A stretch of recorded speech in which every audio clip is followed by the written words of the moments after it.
Assalamualaikum warahmatullahi wabarakatuh. Selamat pagi. Kami akan menyampaikan materi dari bad news dan komunikasi perusahaan. Apakah yang dimaksud dengan bad news itu? Bad news adalah hal atau berita yang mungkin menyakitkan bagi audiensnya, yang mendengar atau yang melihat. Namun demikian, ini merupakan bagian yang tidak terpisahkan yang harus diambil dari suatu kondisi. Mengapa bad news menggunakan pendekatan tidak langsung?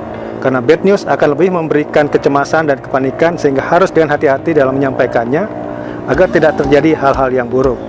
Adapun strategi dalam pengorganisasian pesan-pesan bad news ada 3, yaitu cara menyampaikan bad news, penerimaan pesan kita ingin sampaikan, kemudian menjaga goodwill sebaik mungkin dengan audiensnya.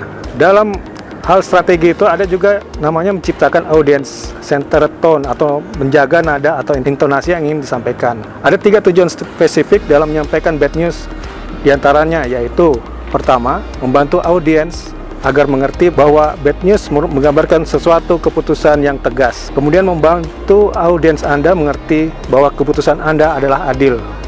Kemudian yang ketiga, yang terakhir, membantu audiens agar tetap memberikan goodwill bagi perusahaan.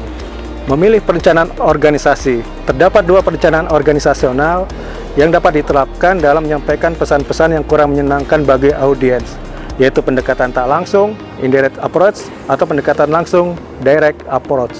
Pendekatan tak langsung yaitu merupakan pendekatan yang paling familiar atau lazim digunakan untuk penulisan pesan-pesan, mempunyai dampak kurang menyenangkan kepada audiens atau bad news. Dalam pendekatan tak langsung terdapat 4 bagian penting, diantaranya pembuka, alasan pendukung untuk keputusan-keputusan negatif, pernyataan bad news, atau penutup yang positif, dan bersahabat. Pembuka, tahap awal dalam menggunakan pendekatan tak langsung adalah mendapatkan audiens pada situasi yang netral melalui pernyataan tanpa beban bagi audiens. Pernyataan yang mengantarkan pernyataan bad news disebut dengan buffer. Dalam menulis paragraf pembuka, ada beberapa hal yang perlu dihindari, antara lain mengatakan tidak, penggunaan frase yang tidak relevan, permohonan maaf, atau penulisan buffer yang terlalu panjang.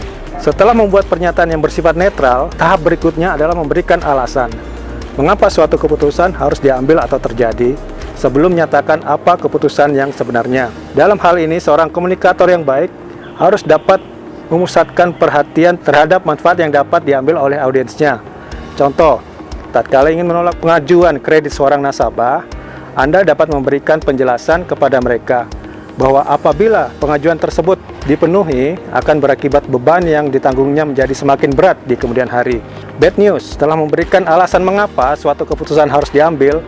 Pada tahapan ini dapat secara langsung mengemukakan apa keputusan yang diambil, seperti keputusan menolak lamaran kerja, menolak permintaan kredit, pemutusan hubungan kerja, mengumumkan kegagalan ujian, tidak lulus, dan sebagainya. Setelah menyampaikan pesan-pesan yang kurang menyenangkan, tahap berikutnya adalah memberikan kata penutup yang bersifat positif, hangat, bersahabat, dan lebih menyenangkan.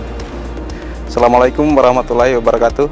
Saya akan melanjutkan materi bad news tentang pendekatan langsung. Suatu pesan yang kurang menyenangkan yang diorganisasikan dengan pendekatan langsung akan diawali dengan pernyataan bad news. Selanjutnya diikuti dengan berbagai alasan yang mendukungnya, dan diakhiri dengan penutup yang bersahabat.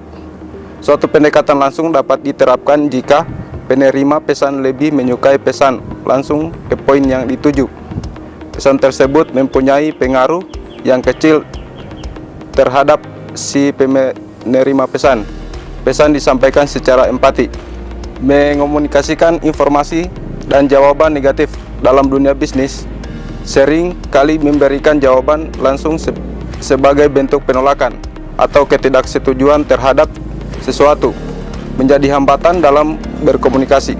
Seorang komunikator diuji kemampuannya untuk mengatakan tidak dengan tetap menjaga hubungan yang baik dengan berbagai pihak di kemudian hari. Bad news tentang produk. Pembahasan ini meliputi antara kedua pendekatan, antara pendekatan langsung maupun pendekatan tidak langsung. Seorang manajer harus mampu menyeimbangkan kelebihan dan kelemahan masing-masing pendekatan.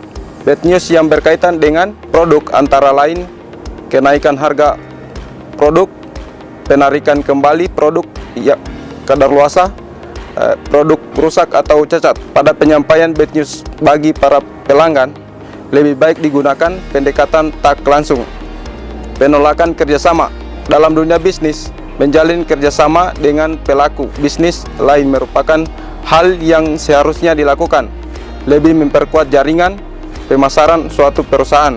Namun dalam praktiknya, bisa saja terjadi suatu penolakan kerjasama bila mana bentuk kerja samanya merugikan di pihak lain.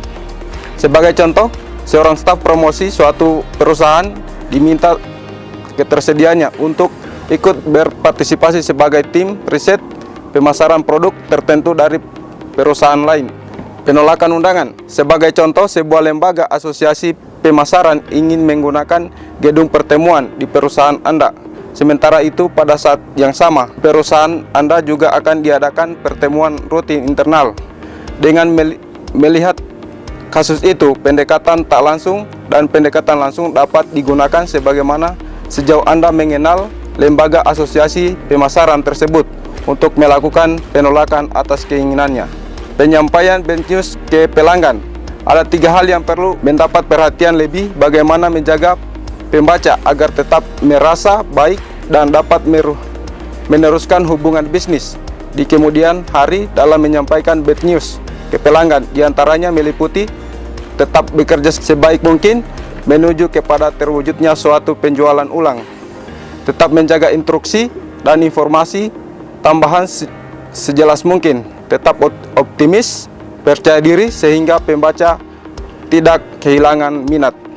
Bad news tentang orang, penolakan, menulis surat rekomendasi, penolakan lamaran pekerjaan, surat penolakan kredit.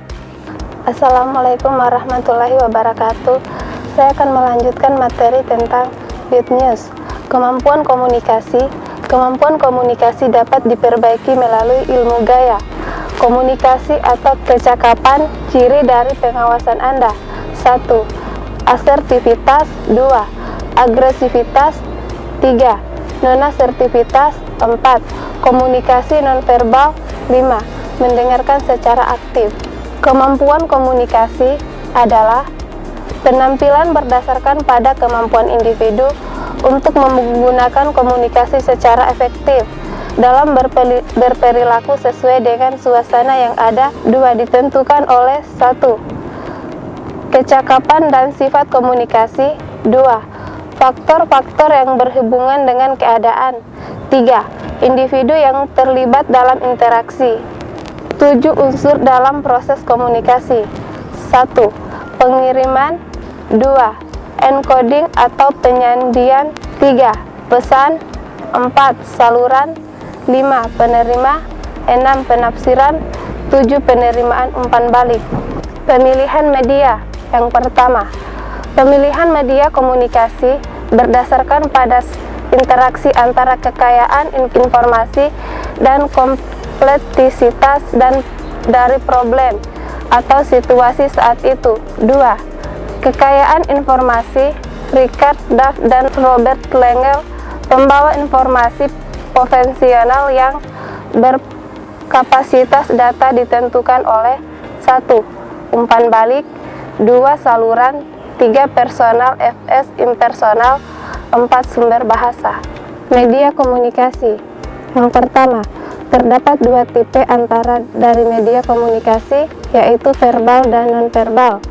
Yang kedua, komunikasi verbal atau verbal communication terbagi atas 3. 1. Interaksi tatap muka, face to face. Yang kedua, lisan. Yang ketiga, tulisan. Yang ketiga, komunikasi nonverbal atau nonverbal communication. Komunikasi yang dilakukan dengan ekspresi wajah, posisi tubuh, kontak mata, dan bahasa tubuh lainnya.